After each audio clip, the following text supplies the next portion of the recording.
bueno poder compartir otra entrega más con ustedes. Hoy vamos a tratar un tema muy importante que están viviendo muchos hogares durante este tiempo de la pandemia del coronavirus, y es la incidencia de las emociones en nuestra salud mental y física. Hoy me acompaña mi amiga y compañera Virginia Peralta y María Isabel González. Adelante, Virginia. Ok, muy bien, bienvenidos al canal Coach TV. Como siempre tratamos de traer temas que sean de interés para todos nosotros, para poder, dentro de la crisis, paliar algunas de las situaciones que se puedan aflorar en casa y que no tenemos la manera de ahora mismo recurrir a un experto. Hoy vamos a hablar, como decía Lourdes, de las emociones y cómo inciden en la salud mental y en la salud física. Y antes de nosotros continuar, les estaré compartiendo en mi pantalla para que conozcamos un poquito más el concepto de emoción y cuáles son esos tipos de emociones que más adelante abundaré.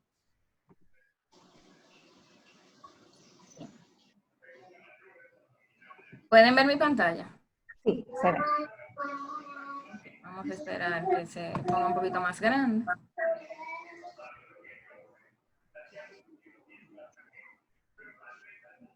¿Qué son las emociones? Son estados afectivos que indican estados internos personales. A los pocos meses de vida comenzamos a expresar emociones básicas como el miedo, el enfado o la alegría. Algunos animales comparten con nosotros esas emociones básicas. En los humanos se van haciendo más complejas gracias al lenguaje porque usamos símbolos, signos y significados. Entre las emociones más comunes, más básicas, tenemos el miedo, la sorpresa, el asco, la alegría, la tristeza y la ira, que como les decía, más adelante haremos énfasis en cada una de ellas. También veremos cuál es la función de cada una de ellas, porque si ellas existen, como mencionábamos, incluso para animales, es porque en el fondo preservan nuestra vida. Como, por ejemplo, el miedo nos permite protegernos, la sorpresa nos orienta, la aversión permite un rechazo hacia cosas que no nos conviene, la ira, que es destructiva, la alegría, que permite, uno siempre quiere reproducir esos estados de bienestar, y la tristeza, que nos permite reintegrarnos. Y creo que es un concepto que me llamó mucho la atención cuando lo estaba estudiando, porque el hecho de que la tristeza nos permita reintegrarnos, creo que es lo que estamos tratando de hacer aquí. Que pese a la crisis que tenemos en la actualidad, vamos a tratar de reintegrarnos y ser nuevamente entes sociales y funcionales. Bien. Voy a dejar de compartir mi pantalla y paso con Lourdes. Ok, aportando un poquito de los tipos de emociones que tú mencionabas, tenemos el miedo. Como todos sabemos, señora, ya el mundo definitivamente cambió. Estamos experimentando una sensación de angustia cada día debido a que no sabemos. O sea, podíamos haber escuchado anteriormente lo que era una pandemia, lo que era una epidemia, pero de escucharla y llegarla a vivir realmente ha despertado un gran temor en las personas. Igualmente esa angustia, que es la intranquilidad ante algo desagradable. Todos los días estamos a la expectativa de lo que va a pasar. Han habido muchos cambios. Cuando empezaron a hablar de síntomas, por ejemplo, los síntomas eran uno, pero hemos visto cómo se han ido agregando. Y esto realmente crea mucha incertidumbre, mucha intranquilidad en las personas. Con respecto a la rabia, para los niños, por ejemplo, por eso vemos que quizás nuestros niños están un poco más intranquilos. Imagínense qué difícil es tener niños pequeños encerrados. Si para nosotros como adultos es tan difícil estar la mayor parte del tiempo en las cuatro paredes y nuestras actividades diarias, imagínense para ellos también qué incómodo ante no tener una rutina normal diaria. Yo creo que esto nos afecta a niños y adultos. Igualmente, otra emoción es la tristeza. Yo creo que el no poder tener el contacto físico con nuestros seres queridos, no poder abrazar, no poder besar, no poder tener a nuestros seres queridos cerca, inclusive a veces en la misma casa hay personas que prefieren hasta no tener ese contacto. Yo creo que realmente esto ha repercutido bastante en lo que son las emociones. Y otra de esas emociones que vamos a ver y que ahí María Isabel nos va a ayudar un poquito es sobre el lenguaje. Ella es una especialista en el área del lenguaje, logopeda, y nos va a colaborar un poquito sobre cómo afecta el lenguaje estas emociones. Vamos a ver, María Isabel. Hola, buenas tardes. Dios les bendiga grandemente. Es un placer para mí estar con ustedes y de una forma u otra poder concientizar y retroalimentar acerca del tema emociones y lenguaje.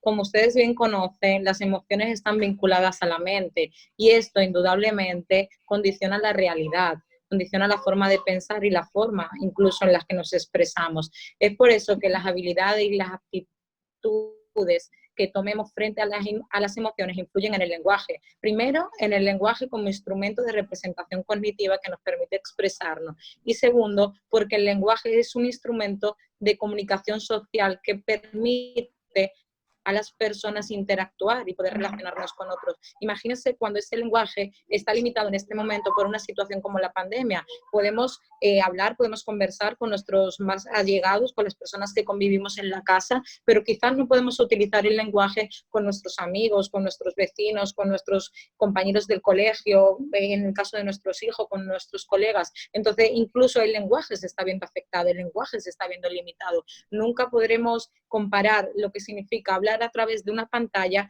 con la interacción viva que representa el lenguaje.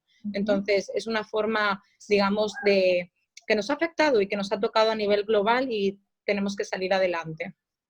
Así es. María, me encantaría poder compartir contigo algunas inquietudes. Te voy a hacer algunas preguntas para que tú nos expreses tu opinión. De acuerdo. Vamos a ver. La primera pregunta, ya voy contigo, María. La primera pregunta es, ¿por qué y cómo las emociones pueden afectar el lenguaje? Bueno, como hablaba anteriormente, las emociones son un concepto, a pesar de que haya emociones básicas que todos conocemos, las emociones son un concepto extremadamente complejo. Incluso a veces no sabemos cómo expresar realmente lo que estamos sintiendo a pesar de conocer la emoción. Entonces, el lenguaje es un instrumento extremadamente útil que nos permite a nosotros como adultos ayudarnos a navegar por estas emociones. Cuando la comprensión o la expresión del lenguaje se encuentra limitada, ya sea en niños, en adultos, en personas de edad avanzada, igualmente limita la capacidad para comunicar lo que están sintiendo, para comunicar qué están viviendo dentro de su interior. Es por eso que es tan importante el lenguaje. Y las emociones indudablemente afectan al lenguaje, pero el lenguaje también puede afectar a las emociones. Más adelante vamos a conversar un poquito sobre esto. Perfecto. Y yo me pregunto, ¿cuáles son esas afecciones que son conocidas, o sea, clínicamente hablando, que son provocadas directamente por el mal manejo de las emociones en niños? Bueno, a nivel clínico y a nivel logopédico, algunos trastornos, como así le denominamos los logopedas, que pueden estar afectados por las emociones, es por ejemplo la tartamudez o disfemia, también se le conoce como disfemia, que es un trastorno del habla que se ve afectado por interrupciones en el ritmo del lenguaje. O sea, otras afecciones también puede ser el mutismo selectivo o un mutismo total. Incluso en el desarrollo tardío del lenguaje también podemos ver cómo las emociones se afloran. ¿De acuerdo? Por ejemplo, la disfemia o en la tartamudez, que como explicaba anteriormente, es la interrupción o la afectación en el ritmo del lenguaje. Un niño sabe perfectamente qué es lo que quiere decir, pero no encuentra las palabras para poder expresarlo de forma oral. ¿Qué ocurre? En muchos momentos afloran algunas emociones, como puede ser la frustración, como puede ser el miedo, como puede ser el miedo a la burla, y hacen que el niño pueda evitar esta situación y dejar de hablar. Así es. Ok, María. Por ejemplo, perdón. No, disculpa, continúa, María, no importa. Algunas emociones, como por ejemplo la tristeza, que están experimentando muchos niños, como anteriormente tú comentabas, o incluso la inseguridad, la molestia de sentirse que están encerrados en el hogar, que no pueden experimentar las actividades que experimentaban antes. En algunos niños puede evidenciarse un mutismo. Un mutismo es evitación a la hora de hablar. Hay niños que lo experimentan de forma total, es decir, con todas aquellas personas que están a su alrededor, y otros niños que lo experimentan de forma selectiva, es decir, solo con algunas personas. Y esto también puede ser debido a ciertas emociones que no han podido canalizar, que no han podido llevar a cabo. De acuerdo. ¿Cómo tú crees que podemos trabajar alguna de esas afecciones en terapia? Bueno, realmente la logopedia como tal es una disciplina que pretende ante todo optimizar la calidad de vida del paciente. Va a depender del caso clínico a tratar. Cuando trabajamos en terapia, lo primero que hacemos es conocer al paciente, conocer la familia, conocer el contexto en el que se desenvuelve, conocer, en el caso de los niños, los colegios, los profesionales que intervienen en el área. Después de eso, hacemos un estudio, obviamente, de caso para poder realizar el tratamiento y la intervención. Casos o áreas que debemos de conocer a nivel logopédico y a nivel clínico, pues obviamente todo lo que tenga que ver con en el momento del embarazo de la mamá, los primeros años de vida del paciente, el tema de la alimentación, el tema de la respiración y del sueño. O sea, son temitas que hay que estudiar en profundidad, para después más adelante poder implementar un tratamiento a nivel logopédico. De acuerdo. Y en un momento como el actual, por ejemplo, donde no se puede llevar fácilmente a la terapia, a los chicos, a los niños, y se ve interrumpido, ¿cómo esa interrupción puede afectar la evolución que ellos hayan tenido y cómo los padres entonces en casa pudieran, digamos, paliar esta situación? Bueno, realmente esta situación es una situación que nos afecta a todos, a niños y adultos, ¿verdad? Los niños realmente necesitan necesitan una rutina, la cual en estos momentos de una forma u otra se ha visto interrumpida. Necesitan saber qué tienen que hacer, cuándo lo tienen que hacer, cómo lo tienen que hacer. Y en este momento lo que nos queda es explicarles a ellos cómo esta estructura ha podido cambiar, pero ha cambiado la estructura, ha cambiado la rutina, pero no deben de cambiar los límites. O sea, cambiar los límites. ¿Qué los padres pueden hacer desde la casa? Danos algunas recomendaciones en este tiempo. Quizá algunas recomendaciones cortas que los padres puedan ayudar a sus niños con respecto a eso. Pueden crear, por ejemplo, un calendario por día, realizar actividades como rompecabezas, lecturas de cuentos, preparar recetas de cocina, realizar actividades deportivas dentro de la casa. Pueden aprender los niños incluso algunas tareas como tender su cama, poner la mesa, lavar los platos, meter la ropa en la lavadora. Mientras tanto, vamos incrementando el vocabulario, vamos modelando a aquellos más pequeños la repetición de palabras de uso cotidiano. También necesita movimiento, por lo tanto, la sala de nuestra casa pues, puede convertirse en una gincana y ir superando pruebas mediante la estimulación del lenguaje. Además, podemos incluso ubicar áreas de su aprendizaje que presenten ciertas dificultades y realizar actividades diarias pues, de 30 o 35 minutos. También otra de las recomendaciones sería, por ejemplo, investigar sobre temas que son de interés para nuestros más pequeños y tratar de poco a poco irlos convirtiendo en expertos de ese mismo tema. Podemos cantar, bailar, realizar obras de teatro y en definitiva dejar volar la imaginación.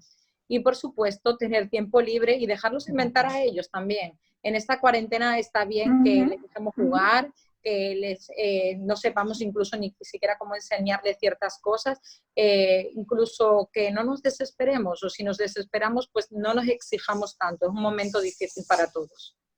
Exacto. Tú sabes, Lourdes, que no solamente el lenguaje se ve afectado, sino también otras áreas, emociones que afloran y todo. Y a mí me gustaría que tú nos comentaras un poquito de cuáles son esas emociones que afloran, cuáles son los síntomas que tú mencionabas, que ibas a mencionar, y también cómo entonces los padres pueden contener estas emociones o síntomas que afloran. Ok, algunos de los síntomas, ya María habló de la parte del lenguaje, otro de los síntomas que pudiéramos mencionar que aparecen son las tensiones musculares, un dolor de cabeza, un dolor de estómago, estreñimiento e insomnio.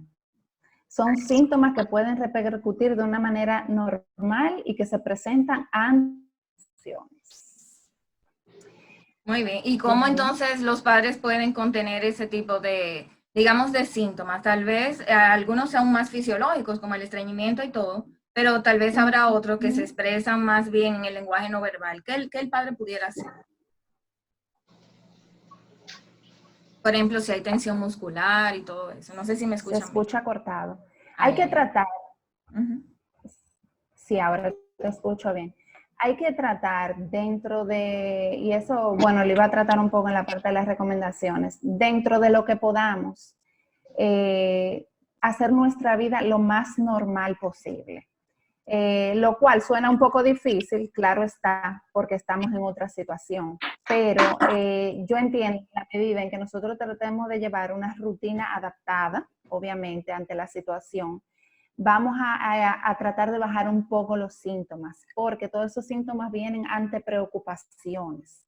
Entonces, ¿qué tenemos que hacer? Por ejemplo, tratar de no conversar tanto de las cosas negativas en el diario vivir. Por ejemplo, las noticias, el que se pone a escuchar noticias se pone sumamente ansioso y nervioso, y todo esto genera algunos síntomas fisiológicos. Entonces, tratar en la medida de lo posible de uno insertarse en su rutina diaria y bajar un poco los temas de estrés en el hogar. Ok, muy bien. Yo les decía también al inicio que íbamos a hablar un poquito de esas emociones que eran básicas y que incluso ven que compartimos con los animales, de tan básicas que son, pero que también preservan la vida. Quiere decir que si nosotros vemos que en la casa están aflorando estas emociones, es la manera instintiva de cada una de las personas que le están experimentando conservar su vida. Por ejemplo, el miedo. ¿Qué hace el miedo? Te va a retraer de no salir, de dejarte de lavar las manos, perdón, y todo eso. Entonces, ¿qué pasa? Nosotros como cristianos tenemos una perspectiva distinta. No quiere decir que no vamos a temer. Si no fuera verdad que no fuéramos a temer, el Señor no nos dijera tantas veces, no temas, porque ya el Señor conoce nuestra naturaleza humana. Por ejemplo, dicen que Adán en el huerto dijo, se avergonzó, o sea, Adán y Eva cuando lo encontraron sintieron vergüenza, que fue una emoción, pero también sintieron temor. Es decir, que nosotros tenemos que entender que muchas de las reacciones van a ser normales. Lo que no es normal es la manera de cómo de nosotros como cristianos vamos a experimentarlas. Verdaderamente, yo creo que este es un tiempo donde las emociones están inestables. Hay días donde nos levantamos muy alegres, muy contentos, hay otros días que estamos un poquito más deprimidos. La depresión, ustedes saben que se refleja en tristeza. En los niños la depresión se puede ver un poquito diferente, no necesariamente es tristeza. Y en los adultos, por ejemplo, en el hombre, no necesariamente vamos a ver tristeza, sino que vamos a ver enojo. O sea, que depende digamos, la idiosincrasia de cada quien, pues lo va a reflejar de manera distinta. Pero lo que nosotros tenemos que saber, que a pesar de que estamos sintiendo esto, que es normal, nosotros tenemos que saber a quién acudir. O sea, nosotros nos vamos a refugiar en Dios, vamos a tratar de leer la palabra en familia, como hablábamos incluso en otro video de cómo hacer un altar de oración con nuestros hijos, y Lourdes le daba algunas pautas de cómo hacerlo en casa para que ellos se motiven y sean parte de. Y también saber que Dios va a preservar nuestras vidas. Verdaderamente somos humanos, somos caídos y por esa naturaleza nos podemos enfermar, pero el Señor dijo que no importa las aflicciones, Él estaría con nosotros. Amén, así es. Me gustaría que pasáramos ya para terminar algunas recomendaciones que podamos dar. Como dije ahorita, dentro de lo que cabe y en cuanto podemos, vamos a tratar de llevar nuestra rutina lo más normal posible. El levantarnos, el cambiarnos, el ponernos a trabajar los adultos, los niños que empiezan sus clases virtuales, por ejemplo. Y hago énfasis en el cambiarse, porque mucha gente normalmente tiende a quedarse en la pijama, como nadie lo está viendo, por ejemplo, al menos que no trabajan de una manera virtual, se quedan en pijama. Inclusive hay niños que lo hacen en pijama, las clases virtuales. Entonces sería bueno hacer esa rutina, levantarte, cambiarte, insertarte en tu momento de trabajo, si es la escuela o si es tu trabajo de oficina. Seguir la rutina normal, comer a tu hora específico, dormir a tu hora específico, en fin, tratar de ser lo más exacto posible a la vida que estábamos llevando. Esto quizá nos va a ayudar un poquito a no sentirnos tan distanciados de lo que era nuestra vida antes normal. No sé si alguna quiere aportar algo más. Sí, yo quería dar otra recomendación. El hecho de hablar directamente del lenguaje es porque, y María Isabel decía algo importante, o sea, el lenguaje nos permite expresarnos, pero hay emociones, como ella mencionaba, que no son tan fáciles de expresar. Entonces nosotros tenemos que en casa buscar el momento preciso y oportuno para permitir que los demás se expresen. ¿Qué quiere decir? No quiere decir que yo voy a estar preguntando constantemente, ¿tú estás bien? ¿Tú estás triste? ¿Pero tú estás bien? ¿Tú te sientes? No. Sino de una manera, digamos, natural, sutil, buscar la manera de juntarse en familia, por ejemplo, a la hora de comida, poner una conversación. Exacto. Y a medida que ustedes pongan una conversación, pues cada uno de los miembros de la familia irá dando su opinión e irá diciendo de cómo se siente. Entonces, en el momento, escuchar es muy importante, que todos nosotros aprendamos a escuchar y hablar menos para nosotros poder ser empáticos con las emociones que está sintiendo la otra persona, entonces poder contenerlo. ¿Cómo lo vamos a contener? Dando palabras de aliento, decirle que todo va a estar bien. Eso es una de las frases que mejor contiene las emociones. Asegurar a la persona, todo va a estar bien, todo va a pasar, porque todo pasa, y mientras tanto nosotros seguimos aquí. Habrán días buenos y días malos. Tratar de distraerse en familia. Una de las emociones era la alegría. Algo que decía era importante, era que la alegría se intenta reproducir, porque hacer un bienestar, pues yo siempre quiero algo bueno. Entonces trato de reproducirla, entonces por eso a veces nosotros nos recordamos de algo y nos reímos, vemos una película y podemos pensar en la película y volvernos a reír o en una situación. Entonces por eso sería bueno buscar películas que tengan un contenido de comedia o algo así, algo que provoque e incentive esos neurotransmisores en nuestro cerebro que provocan, que por ejemplo, que produce serotonina, que produce oxitocina y todo eso. Esa es una de las recomendaciones que yo pudiera dar para finalizar. Así es, y también agregar que tenemos que tener un poquito de tolerancia con los que viven en casa. Este tiempo, y lo he escuchado muchísimo en programas que han hasta relajado con eso, y es que las parejas ahora mismo están teniendo más fricciones. Y es porque ya están pasándose un tiempo muy largo juntos. Entonces tenemos que tener un poquito de tolerancia y paciencia con el otro. Esto genera un sinnúmero de emociones. Hay personas que saben manejarlas, hay otras personas que lamentablemente no saben cómo hacerlo. Entonces, con las personas que viven en casa, pues tratar de buscar la vuelta. Hacer actividades también que nos ayuden en familia, un juego de mesa, una película con un mensaje positivo, una comedia, como alternativas para poder estar cómodos todos dentro de casa y saber que así como en un momento yo me puedo sentir incómoda, también el que vive conmigo tiene el derecho de sentirse incómodo ante la situación que estamos viviendo. Exactamente. Por ejemplo, No sé si en ese caso de las parejas que tú decías, nosotros tenemos que entender la diferencia que hay entre hombre y mujer. Somos diferentes por naturaleza. De hecho, el pastor en uno de las cápsulas anteriores, él mencionaba de cómo las mujeres éramos más verbales. Bueno, una de las prédicas que él dio, que era directo a la mujer. Las mujeres somos más verbales, por lo tanto, tal vez vamos a querer hablar más. El hombre tiende a ser más práctico y a decir las cosas de una manera más escueta, con menos palabras. Entonces, nosotros no podemos querer absorber la pareja siendo mujer, ni el hombre tampoco se puede desesperar si la mujer le quiere contar sus emociones. Es como que en la medida que yo entienda la diferencia, entonces yo voy a tratar de ser empático con esa persona. Si tú hablas mucho, yo te escucho, pero si yo hablo poco, entonces tú me entiendes y me respeta mi espacio. Permitir que la persona tenga su espacio, que vea televisión solo, que va a utilizar el celular en algún momento. Que esto no acarree incidencias y problemas en la relación, que tal vez este no es el momento para eso. Este es un momento donde nosotros tenemos que convivir, llevarnos bien, porque no sabemos lamentablemente hasta cuándo será, y tenemos que salir a flote, porque al final hay luz en el túnel. Sí, inclusive agregar que estamos en un buen tiempo para crecer más como familia, para hacer cosas que quizás el diario vivir de antes no nos lo permitía, sino, como comentábamos en el video anterior también, el altar de oración con nuestros hijos. Es un tiempo que podemos crecer muchísimo como pareja y como familia. Bueno, pues nada, vamos a despedir. Marisabel, muchas gracias por tu participación. Gracias, María. Ha sido un Muchas placer. gracias a ustedes por la invitación. Ha sido un placer y Dios les bendiga grandemente. Bye, bye. Bye.